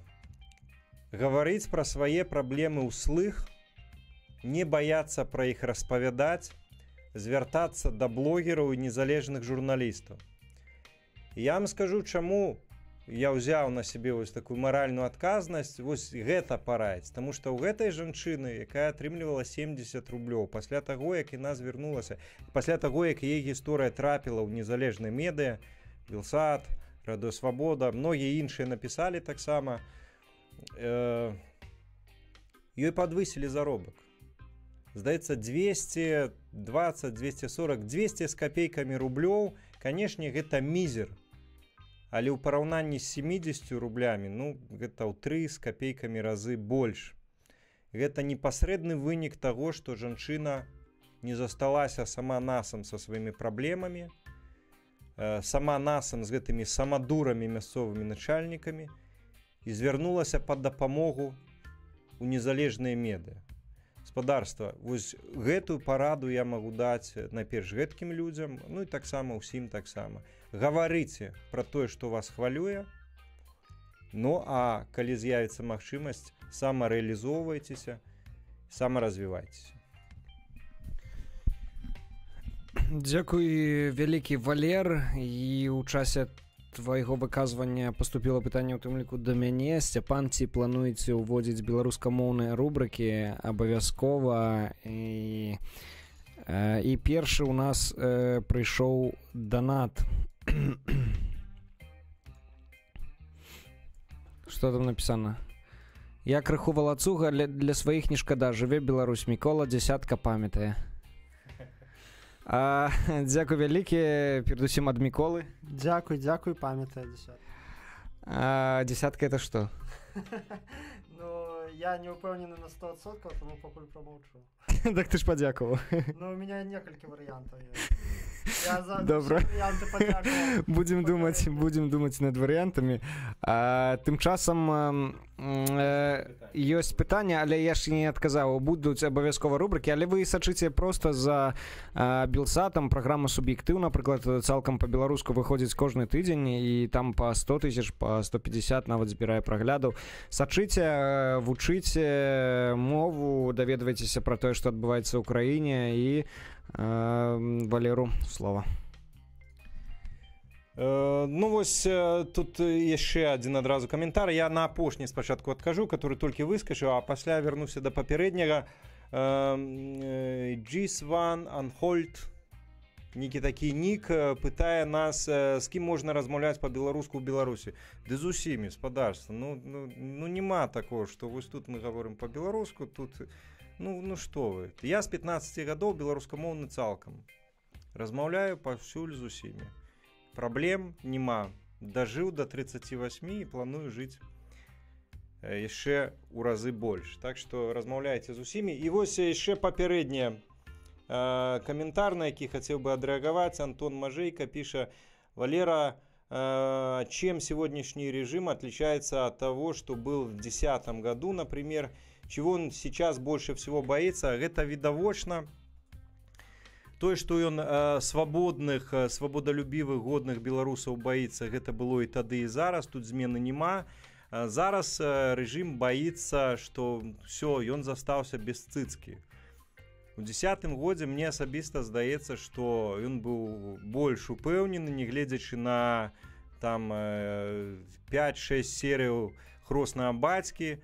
Ён думаў, цыцка крамлёўская ўсё адно ёсць, і таму все будзе добра, і мы там пацалуемся, абдымемся і гэтак далей. А зараз яго так прыціснулі, крамлёўскія ягоныя браты, што я думаю, гэта самае такое вот новае, што ў яго з'явілася, чаго ён сапраўды баіцца, але нас усіх ён баіцца па-ранейшаму, а таму вось гэтая параноя, гэта неадэкватная агрэсіўнасць рэжыму да грамадзянаў Беларусі, якія спрабуюць выказвацца альбо пратэставаць, яна, канешне, сведчыць пра страх, але гэты страх нязменны, ён нязменны ўсе гэтыя гады. Ну а зараз у гэтага баязлівага рэжыму яшчэ і забралі нафтагазавую цыцку. Ну, мне здаецца, так. Пару словаў дадам, калі не супраць пытання хоць было Валеры зададзена. Слухай, куды казаць? Сюды? Так, дзе... Хоць Валера было зададзена, ўсё ж такі розніца вельмі вялікая між рэжымам у 2010 году і зараз. І тут я вельмі згодзен з Эдуардам Пальчыцам, які таксама гэта кажуць увесь стрым, што рэжым, прынамсі ягоная, асабліва ягоная рэпрэсіўная частка, яна робіцца разумнейшай з часам. Яны вучацца, і вучацца вельмі добра. І насамрэч яны часам вучацца лепей нават за нас, ну, за грамадзянскую супольнасць маю на ўвазе. І я лічу, што галоўнае адрозненне ў тым, прынамсі у рэпрэсіўнай сферы ў тым, што рэжым асабліва пасля Майдану зразумеў вялікую здольнасць непалітызаваных структур, моладзевых субкультур і такіх нефармальных моладзевых груповак, іх небяспеку патэнцыйную ў выпадку нейкіх рэвалюцыйных здарэнняў, рэвалюцыйнага варушняка. І гэта вельмі выразна праявіла сябе, калі ў 2014-15 годах быў, па-першае, амаль цалкам разгромлены фанацкі рух у Беларусі, па-другое, пад вельмі моцны прэс трапілі анархісты, пад якім они знаходзяцца па сённяшні дзень, то бок гэта такая пастаянная хваля, это не хваля дакладней, это такі плыня рэпрэсій пастаянная, неспынная, і яна не сканчаецца ніколі. І гэта ўсё выразна адбылося пасля Майдану, калі і вось пачалі далбіць і антыфашыстоўскі рух, і футбольных фанатаў, як я ўжо сказаў, і анархістаў, і шэраг там яшчэ больш дробных груповак, уводзіць антыэкстрэмісцкае заканадаўства вельмі моцнае, спіс экстрэмісцкіх матэрыялаў, вось тады ён проста взорваўся, да, у колькасці пералічаных у ім пазіцый. І пачалі ўводзіць узмацненне заканадаўства супраць экстрэмізму так званага, да, і вось вам і розніца. То бок рэжым расставіў троху па-іншаму прыярытэты сярод сваіх ворагаў. І ў той час ціск на апазіцыю, як асабліва на партыйныя, на інстытуцыяналізаваныя структуры, наадварот знізіўся. Паглядзіце, хто чапае там, не ведаю, рух за свабоду, да? Хто чапае партыю БНФ, хто іх там, ну, асобных людзей затрымліваюць, так, там, за ўдзел у акцыях. Але як структуру, яе ніхто не імкнецца разграміць. І ОГП ніхто не імкнецца разграміць. Зараз на праймерис будынкі афіцыйныя, масажныя школы, дзіцячыя цэнтры даюць. Ну вось, калі ласка, то бок наадварот рэжым зразумеў, ад каго сыходзіць сапраўдная небяспека. А тых, хто не зарэгістраваны, не інстытуцыяналізаваны, не ўбудаваны ў сістэму, і гэта значыць непадкантрольны. Вось гэта сапраўдна небяспечныя людзі і структуры, з якімі варта змагацца. А апазіцыя ў сваім загончыку няхай існуе, это нават выдатна. Я з адным толькі не пагаджуся наконт таго, што рэжым зараз гэта зразумеў. І Эдуард Пальчыс, і я думаю, многія з вас чулі ўжо шмат гадоў такі выраз, тлумачэнне, чаму Лукашенко не пазбаўляе рэгістрацыі, не зачыняе апазіцыйнай партыі і так далей. банальна, таму што калі штосьці ёсць зарэгістраванае, яго прасцей кантраляваць.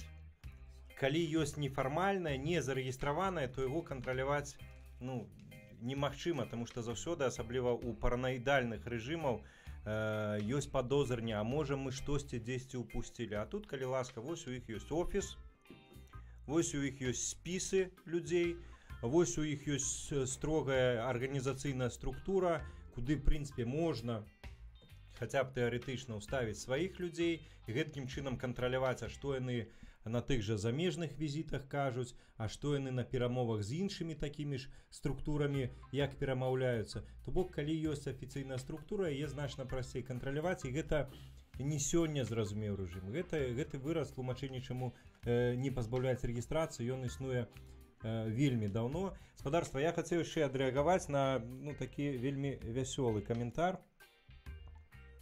Зараз 10. Ага. Филон Сергей.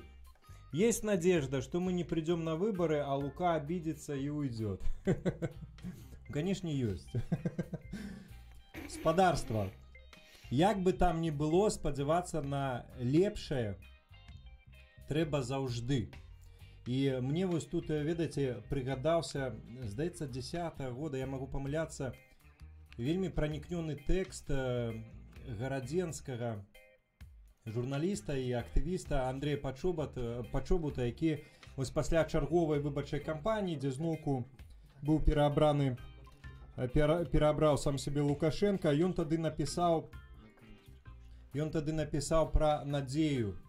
Ён казаў заўсёды, вось ідзе прэзідэнцкая кампанія і розумам, ўсё разумееш, што, канешне, камісіі тыя ж самыя лічаць аднолькава, альтэрнатывы моцнай няма, і Лукашенко, канешне, пераможа, але да апошняга ёсць вось гэта ірацыянальная надзея, а можа, а раптам.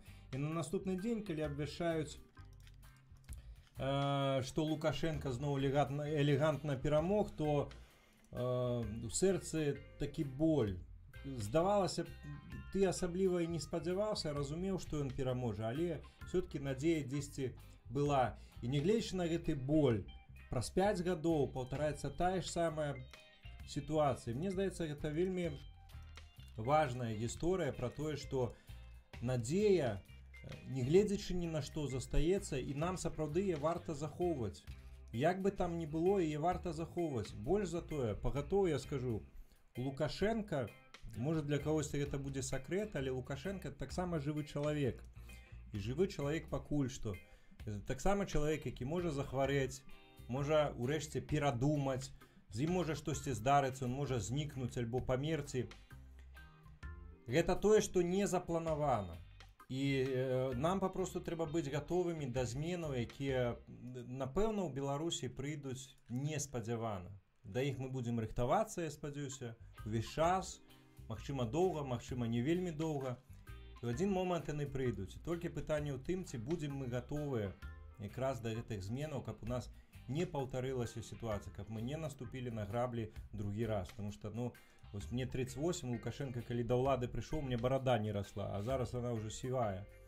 І мне хочацца пажыць у Беларусі без Лукашэнкі і пажыць яшчэ нармальна.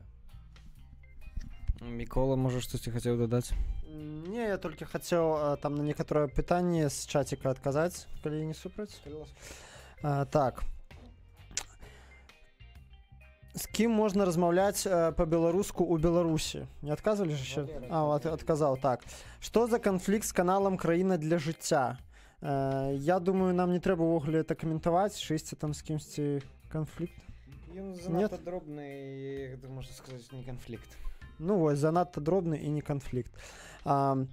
І, тады, ў прынцыпе, ўсё. Было яшчэ пытанне... Вось і наступнае... Было яшчэ пытанне, што, думаю, насчёт праймерис. Это на пачатку было сказана. І Сцяпана пытаецца, што з Чудзенцовым.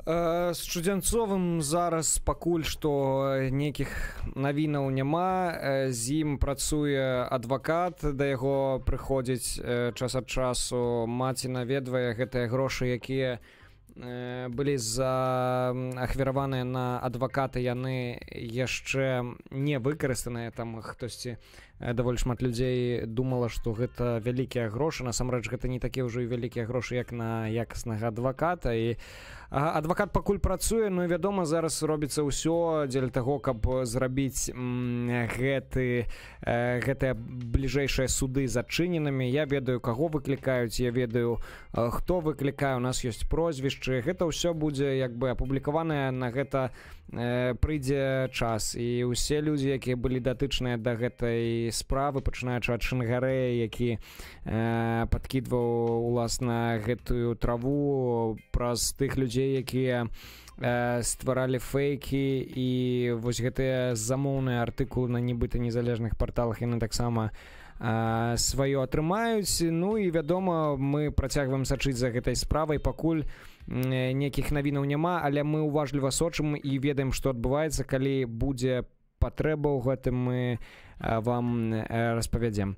Давайте крыху. Так, Валер, штосьці хацеў сказаць. Я хацеў вось у супольнасці Сцяпана на Ютубе пад анонсам гэтага стрыму таксама была прапанова ад Леонида К. Сделайте ролик, как китайцами заселяют страну, строят им целые города, многодетные по 10 лет ждут очереди. Ну, на контролика это до Степана, а я только скажу, я пригадаю вам один момент, калі пайшла гаворка про тое, што вось будуецца вялікі камень, вось гэты парк высокіх тэхналогій, там гаворка вялася про тое, каб завесці 650 тысяч китайцаў. І тады прыкладна ў тыя самыя часы Мясніковіча штосьці спыталі наконт таго, што ў беларусаў няма працы і так далей, яны з'язджаюць, ён тады адмахнуўся. Он сказаў, хай з'язджаюць, мы туркменаў, таджикаў прывезем, і яны будуць працаваць. Это господарство. И вот от Леонида К. вот наконт многодетных, которые по 10 лет в очереди стоят. И вот этой фразы, это яшчэ одно сведчанне таго, як улады цяперашнія ў Беларусі ставяцца да нас з вами, да грамадзянаў Беларусі. Мы для іх ніхто. І ім прасцей завесці штрых-брейкераў, завесці іншых, бяднейшых, которые будуць працаваць, а наши хай з'язджаюць, затое не будуць ім чыніць праблемы. І таму спадарства трэба разумець, Беларусь, ось Лукашенко, ягоная світа, яны бачаць без нас з вами, без тых, хто бачыць Беларусь без іх. І тут, ну, сапраўды такі выбар. Альбо Беларусь без нас, альбо без іх. Мне здаецца, што адзіны адэкватны выбар — гэта Беларусь без іх. І таму трэба рабіць усё, каб іх не было. Яшчэ вось наконт таго, што гарады будуюць для кітайцаў, там вось планы былі 650 тысяч завесці. Вось так і з'яўляецца побытавая ксенафобія, побытавы расізм і нянавісць у грамадстве. І вінаватыя ў гэтым якраз улады, таму што яны сутыкаюць мясцовае насельніцтва з вялікай масай тых, хто прыехаў. І гэтая ксенафобія, она з'яўляецца з незадаволенасці мясцовага насельніцтва, якое, на жаль, скіроўваецца не да ўладаў, якія ствараюць такія несправядлівыя умовы, крыўдзяць мясцовых грамадзянаў. Она звяртаецца на тых, хто безабаронны і хто не можа абараніць сябе, якраз вось на гэтых таджыкаў, туркменаў. Вось так з'яўляецца спадарства ксенафобія. І у ёй ёсць канкрэтна вінаваты. Гэта улады, якія дапускаюць беззаконне, калі прывозяць шмат людзей, штрых-брейкераў, калі крыўдзяць мясцовых, калі ствараюць няроўнасць, калі сутыкаюць лобам вялікія супольнасці, гэта мясцовых і прыезжых, калі ёсць вялікая там культурная, напрыклад, розніца. І вельмі важна, калі ўсё-такі такое здараецца, не пераключаць сваю агрэсію і злосць на тых, хто прыехаў у пошуках лепшага жыцця. Кожны з нас можа апынуцца ў падобнай сітуацыі. Сотні тысяч, калі мільёны беларусаў выязджаюць за мяжу, і яны па сутнасці такія, што таджыкі альбо туркмены ў іншых краінах, разумееце? і кожны з нас таксама не застрахаваны ад падобнага лёсу. Тут вельмі важна зразумець, вінаватыя ў падобных сітуацыях якраз улады. Вось, і каб такога не здарылася, трэба ўлады змяняць. Дзякуй. Дзякуй вялікі, Валер. Ці Мікола хочаш штосьці дадаць?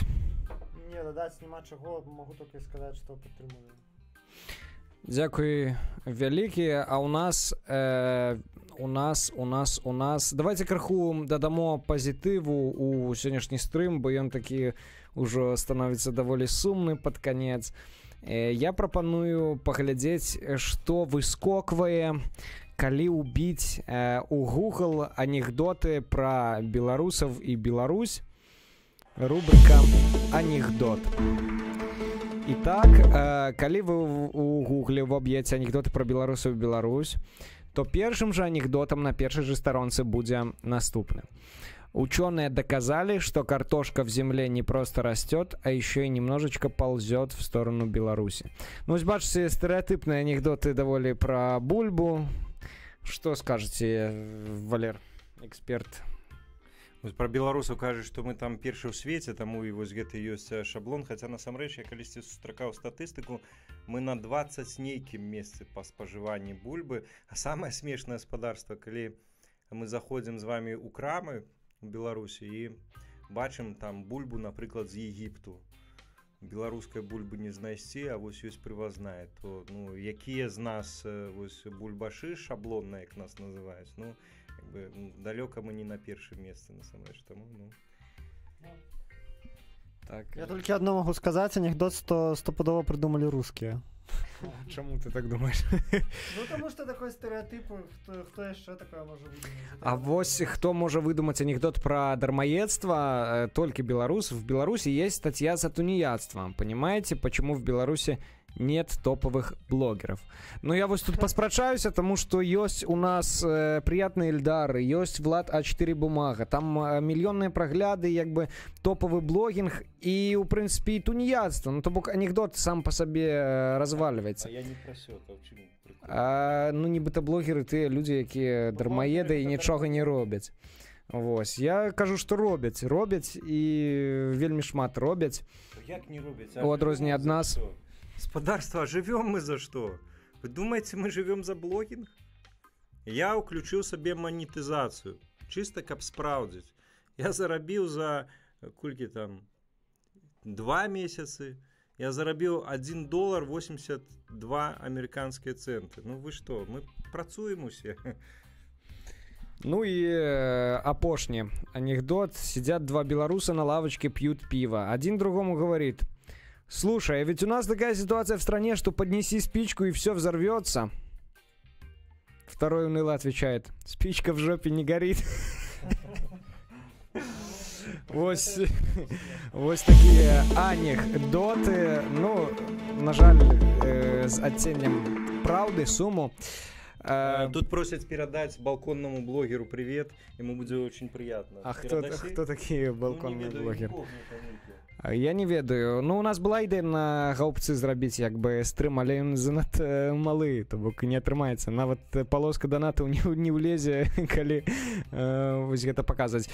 Ёсць па гэтых гаспадарства, па вашых каментарах наконт таго, што ці зараз если на выборах пераможа кандыдат ад апозіцыі, ці зробіць беларускую мову адзінай дзяржаўнай, ну прынамсі так абяцаюць, наколькі я ведаю, вось удзельнікі праймерыса яны падпісвалі, здаецца, я магу памыляцца, але прынамсі яны дэкларуюць усе яны, што будзе беларуская моўная дзяржаўная. Пра гэты момант я хацеў сказаць, вельмі любіць Лукашенко спекуляваць на тым, што былі нацыяналісты ва ўладзе і тут усе расейцы сидзелі на чемоданах. Ну это бздура, это абсолютно неправда. У Беларусі пасля Савецкага Саюзу быў самы талерантны, самы мяккі з магчымых з усіх постсавецкіх краінаў закон аб мовах. Паўсюль практычна быў прадугледжаны пераход у нацыянальную адзіную мову цягам 5 гадоў, Беларусі цягам 10 гадоў. І таму пытанне мовы, ну, оно у нас ніколі так не стаяла, як спекулявалі. Напэўна, беларуская мова будзе адзінай дзяржаўнай, гэта безумоўна, але ну гэта напэўна не сёння, не заўтра будзе. А нават калі гэта будзе і заўтра, то это не азначае, што ўсе расейскамоўныя сядуць на чемаданы альбо ўсё адразу будзе расейскамоўнае. Мне здаецца, што папросту возьмуць на ўзбраенне вось гэтыя абсалютна адэкватны закон аб мовах, які быў створаны тады, калі Беларусь яшчэ выйшла з Савецкага Саюзу, і ўсё будзе абсалютна паступова, нармальна, і ніхто нікога там асабліва прымушаць альбо гвалціць не будзе. Яшчэ пытанне, ці варта атрымліваць, дзякуй вялікі за данат, ці варта атрымліваць чарговыя 15 сутак ці штрафы за ўдзел у мітынгах, ці змяняюць яны штосьці? Слухайце, ну это вельмі складанае пытанне. Ну, ты вось з нас быў самы меншы адмежак вось на такой акцыі, таму, напэўна, табе больш па сутнасці можна сказаць. Я ад сябе толькі магу сказаць, што слухайце, калі вы ідзёце на акцыю, то вы павінны зразумець адно.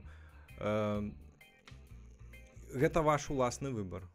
Гэта першае. І трэба ісці не за Северынца, не за Статкевіча, кагосьці яшчэ, а ісці, таму што гэта ваш выбар. Напрыклад, бараніць незалежнасць. І калі вы лічыце, што гэта можа быць такім коштам, то вы можете абсалютна спакойна ісці. Акрамя вось гэтых уласных выбараў, пра гэта варта кожнаму самому паразважаць, ёсць такая рэч, як салідарнасць, і яна ў Беларусі прысутнічае.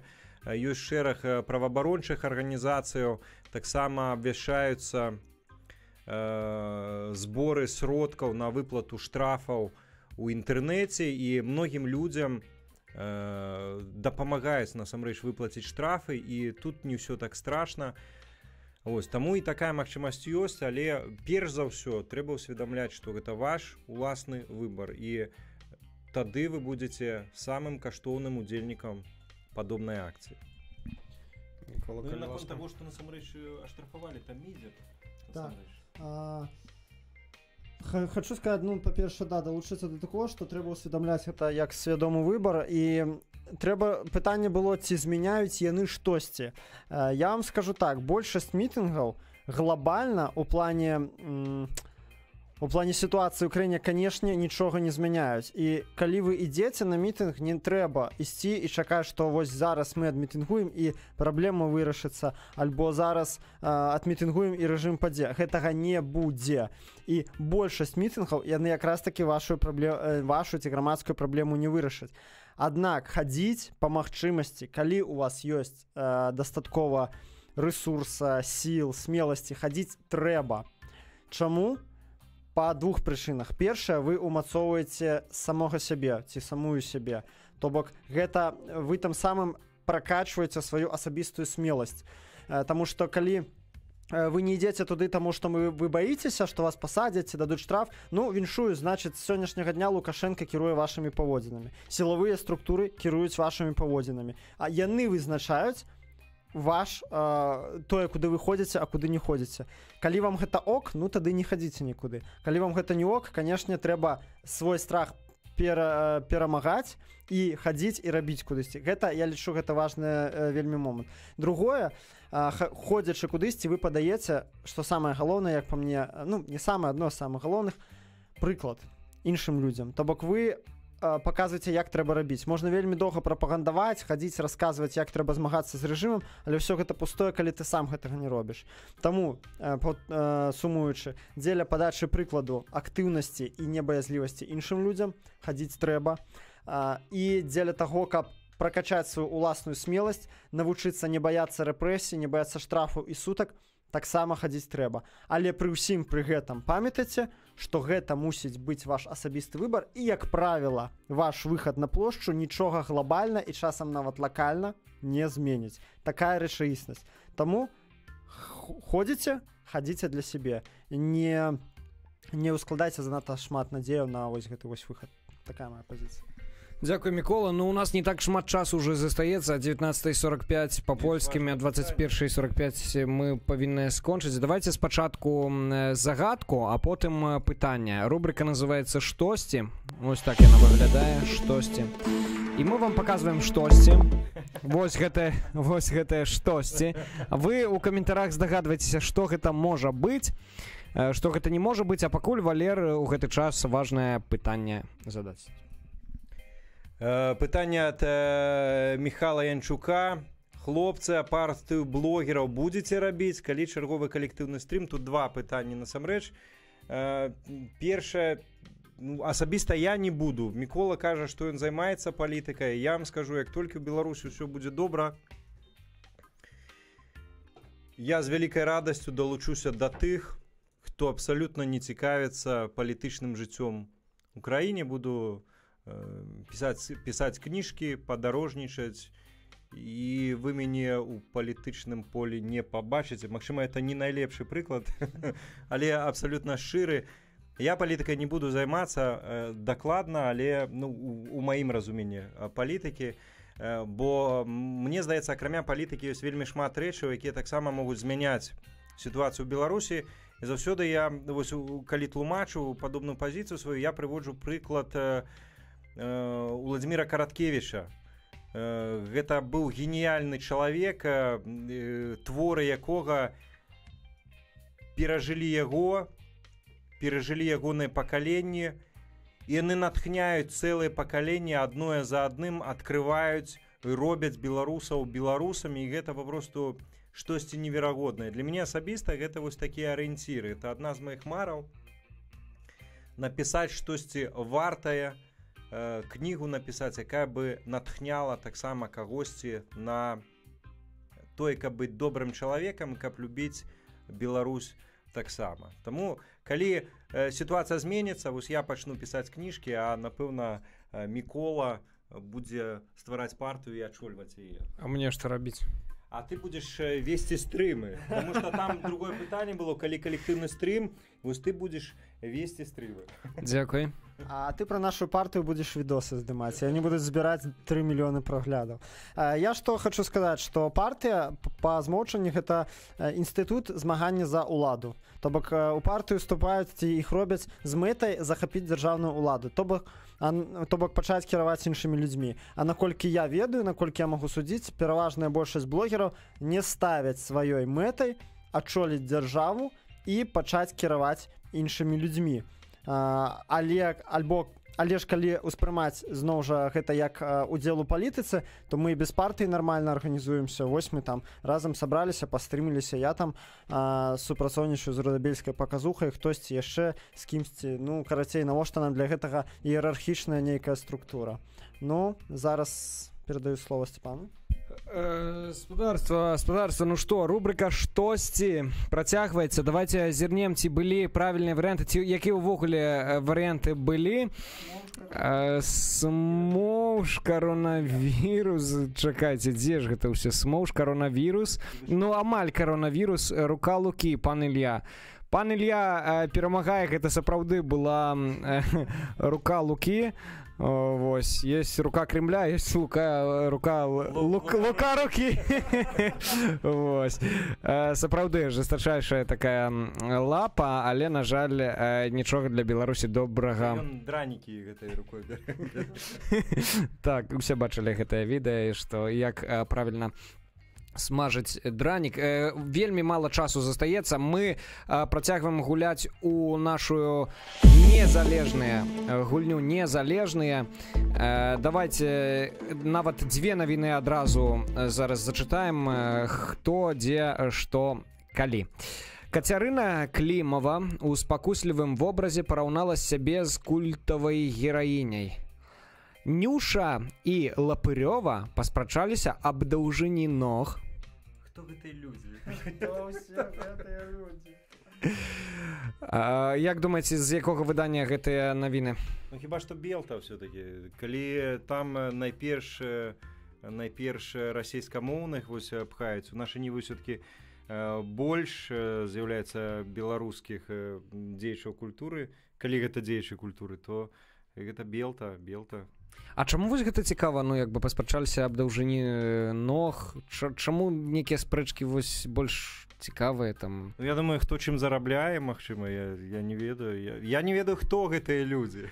Прыкол у тым, што Белта это зарабляе з падаткаў грамадзянаў беларускіх. Белта не зарабляе. Белта гэта п'яўка на нашых з вами грашах. Белта мае асобную графу ў беларускім бюджэце. Яна існуе за нашыя з вами падаткі. Яны могуць нічога не рабіць, яны будуць атрымліваць нашыя з вами грошы. Гэта сапраўдныя дармаеды. Гаспадарства яны не зарабляюць ніяк. І пагатоў, калі яны фінансуюцца з дзяржаўнага бюджэту, то атрымліваецца, што яны таксама частка дзяржаўнага апарату, то бок яны павінны нас з вами абслугоўваць. Вось тая скандальная справа супраць Тутбаю, супраць Белапану, супраць іншых медыяў, якія паводле Белты кралі ў іх інфармацыю, карысталіся паролямі і так далей. Гаспадарства.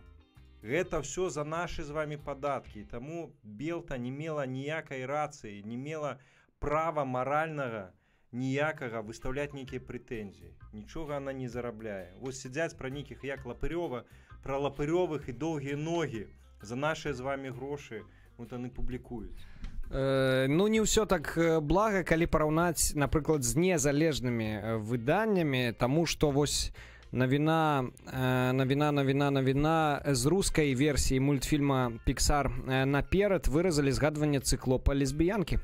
А гэта наша ніва, я гэта памятаю. Вот наконт лесбіянак і шмаравідлаў тут, мне здаецца, наша ніва дае фору Белцы і ўсім астатнім. Цікава, чаму іх так вось турбуюць менавіта вось такія падобныя тэмы, таму што нават з майго інтэрв'ю вось выбралі менавіта тую, што ў Чудзянцова нібыта былі жарты на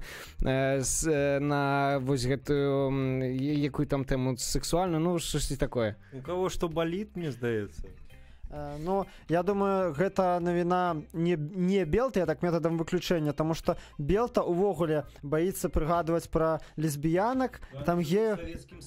Да, там лесбіянак просто у іх няма, такой не існуе такой катэгорыі у гэтым самым, у грамадстве, а наша ніва наадварот на гэтай тэме хайпіцца. То бок тут две такія скрайнасці. Адні робяць выгляд, што ЛГБТ не існуе, другія кажуць наадварот, што ўсе геі акрамя іх. Ось. І дарэчы, так, карыстаючыся тым, што мне далі мікрафон, сябры, націсніце лайк. Чаму так мала лайкаў у нашага відоса? Калі ласка, возьміце... Калі паставіць па лайку, то ўжо будзе 60. Так, і болей народу пабачыць гэта, пападзе там нейкія рэкамендацыі і так далей. Не ляніцеся, лупаніце. Ну і апошняя навіна ўжо з зорачкай, то бок складана будзе высветліць, хто гэта апублікаваў. Маці падарыла дачцэ труса, а ён вырас да гіганцкіх памераў. Відэа. О боже, калі відэа, то гэта наша ніва. Гэта, мне здаецца, вот стопудова. Яны пішуць відэа і змяшаюць. Калі б не было, я б паверыў, што гэта Белта. Вось па слову відэа спаліліся. А вось і не, Белта. Гэта Белта, гаспадарства. Не так проста разабрацца, дзе залежныя, дзе незалежныя выданні, дзе аб'ектыўныя, дзе неаб'ектыўныя ўсе. Усе публікуюць тое, што цікава. Я не ведаю проста, каму гэта цікава, як бы, ну можа, дзецям нейкім паглядзець, вось як з гэтым трусам, што было гіганцкія памеры. Валер, можа, пару словаў, і будзем, ужо 10 хвілінак у нас застаецца, наперадзе адзін невялічкі музычны сюрпрыз, зараз чатик, і Валеру слова, калі ласка. З чату, ну вось якраз давайте маю рацыю. Як думаеце, за колькі часу пасля лукашэнкаўская Беларусь зможа пабудаваць і развіць культурную сферу ў краіне? Ну, мне здаецца, што вельмі хутка. Калі б Беларусь жыла звычайным жыццём, то можна было б сказаць, што вельмі доўга на гэта патрэбныя грошы, велізарныя ўліванні і падтрыманне дзяржаўнае. Але Беларусь, якая існуе не толькі ва ўмовах дыктатуры, але і ва ўмовах антынацыянальнай дзяржавы. Беларусь падтрымлівае сваю культуру на ўзроўні энтузіястаў і ў добрым сэнсе гэтага слова фанатаў сваёй справы. І вось гэтыя людзі, яны здольныя здзяйсняць цуды папросту. І калі мы на сённяшні дзень пры ўсёй антыбеларускасці цяперашніх уладаў маем цудоўную культуру, унікальную абсалютна, то уявіце сабе, як толькі мы зносім гэты рэжым, все папросту як бэз расцвітае літаральна ў момант. Дзякуй. Так, Мікола. Так, коранценька, у мяне адказ на гэтае пытанне такі. Гэта залежыць будзе ад таго, ці будзе палітычная воля. З наяўнасцю выразнай палітычнай волі на гэта 5-7 год, і мы маем беларускую Беларусь цалкам. Без яе наяўнасці, калі дзяржава будзе проста выконваць толькі тое, што ад яе прапануе грамадзянская супольнасць, і не замінаць энтузіастам, і больш нічога не будзе рабіць 15-20 год. Вось, а пры наяўнасці палітычнай волі нават 5 год хопіць. Беларусь маленькая краіна, ніякіх геапалітычных расколаў, як у... Ну, давай не будзем спрачацца. Маленькая, ну... Не.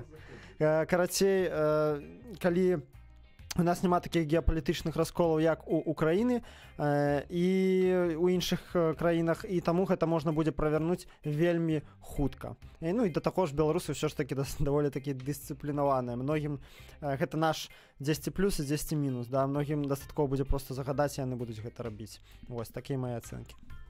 Дзякуй, Мікола. А тут нечаканчык спадарства, бачым, ужо з'явілася гітара пасля невялікага перапыначку тэхнічнай паўзы. Будзе вам сюрпрыз падвойны музычны. Калі ласка, Валер, табе слова. Зараз Сцёпа зажжот разам з намі. Ці вы гатовыя? Напішыце пакуль у каментарах, а пакуль невялічкі тэхнічны перапынак, літаральна хвілінка. О, давай пакуль у ця хвілінка.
Ці чуваць, скажыце, раз, два, три, плюсики пайшлі.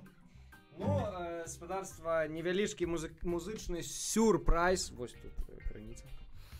Ад нас разам, гэта перадусім да жанчын. Ну, як бы заўтра міжнародны жаночы дзень. Я паглядзеў у Фейсбуку, не ўсе яго адзначаюць, таму выбачаемся перад тымі, хто яго не адзначае. Каб нікога не пакрыўдзіць.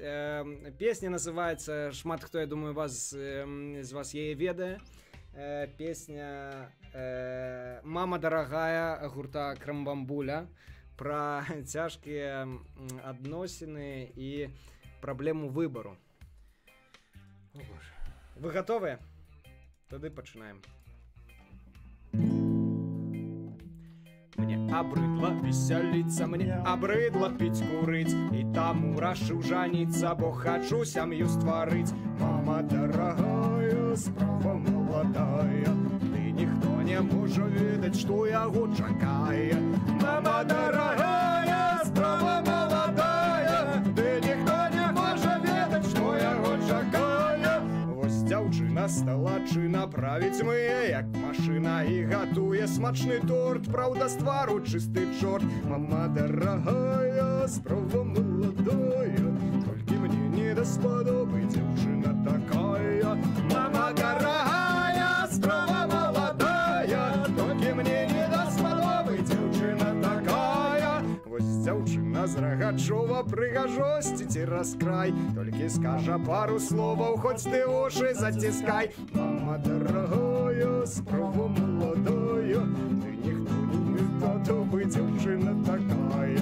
Мама дорогая, справа молодая, толькі мне не даспадобы, дзяўчына такая. Прыгажуня з Магілева, вусны як чырвоны мак, толькі ўсё глядзіць налева, а гэта кепскі знак. Мама дорогая, справа молодая, толькі мне не даспадобы, дзяўчына такая. Мама дорогая, справа молодая, толькі мне не даспадобы, дзяўчына такая. Стефані, ты яны рай, тут нявестаў цэлы лес. Выбіраю, выбіраю, мне цікавы сам працэс. Мама дорогая, справа молодая, усе хлопцы жонак маюць, а я выбіраю. Мама дорогая, справа молодая, усе хлопцы жонак маюць, а я пачакаю. Мама дорогая, справа молодая, усе хлопцы жонак маюць, а я пачакаю. Это была песня про выборы, это была реинкарнация трэш-гурту Нехта. Конечно же, это был не Михалок, а Крамбамбуля. Наўрад ці бы у Стёпы поднялась рука сыграць песню Михалка. Паспрачаюся толькі наконт аднаго моманту. Трэш-гурт, сам ты трэш-гурт. А што гэта было? Ты трэшу нагнаў. Спадарства, дзякую вам вялікі. Вельмі горача сталася пад канец. Мы ўжо падыходзім да завяршэння, літаральна пару хвіліначку у нас засталося. Усё, што мы планавалі, мы зрабілі. Валер адзінае хацеў сваю песню зграць, ці ён будзе, ці у цябе выбар, ці зграць песню, ці распавесці верш Славаміра Адамовича «Заби на президента и живи». А у Адамовича был верш «Заби президента», а «Заби на президента» это был мой верш. Это розно. Ласка, Валер. Мой улюбённый верш з творчасці «Дорога», «Дорога», так называется Валеры творчы псевдонім. Гэта верш «Заби на президента и живи». Вельмі душевно, калі ласка, Валер.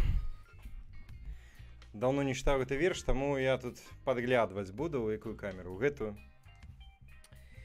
Верш называется «Заби на президента», конечно, написаны на верш Славамира, по мотивах, поводле мотивов вершу Славамира Адамовича «Заби президента» написаны был у Катманду, Непале.